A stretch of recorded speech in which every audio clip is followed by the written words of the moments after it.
Welcome to the Genius Factory. Enjoy the video. In this video, I will explain how to keep copper from tarnishing. Copper is a beautiful metal, but it naturally reacts with air and moisture, forming a dull, greenish-brown layer called tarnish. This process can diminish its shine and aesthetic appeal over time.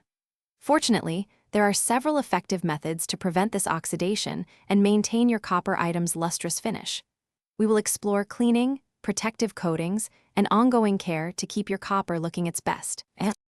Before applying any protective measures, it is crucial to thoroughly clean your copper items to remove any existing tarnish. For light discoloration, a simple paste made from the juice of 1 lemon and 2 tablespoons of salt works wonders. Gently rub it on, then rinse and dry. For more stubborn tarnish, combine 1/4 cup of white vinegar with 2 tablespoons of salt and a bit of flour to create a thicker paste. Apply, let it sit for a few minutes, then rinse and polish. Once your copper is sparkling clean, applying a protective coating is the next vital step. Clear lacquer creates a durable, invisible barrier that can protect your copper from tarnishing for many years, often 5 to 10 years or even longer.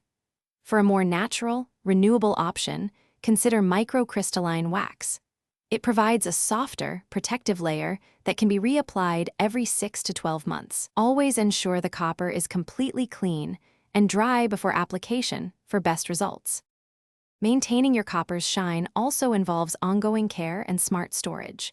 Store copper items in a dry environment, ideally with a relative humidity below 50%, to minimize moisture exposure.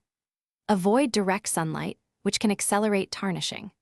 Always handle your copper with clean hands or wear cotton gloves to prevent transferring skin oils, which can leave marks. Finally, regularly dust and gently wipe your copper with a soft, dry cloth to prevent dust and grime buildup. Thanks for watching. If you found this helpful, don't forget to like and subscribe.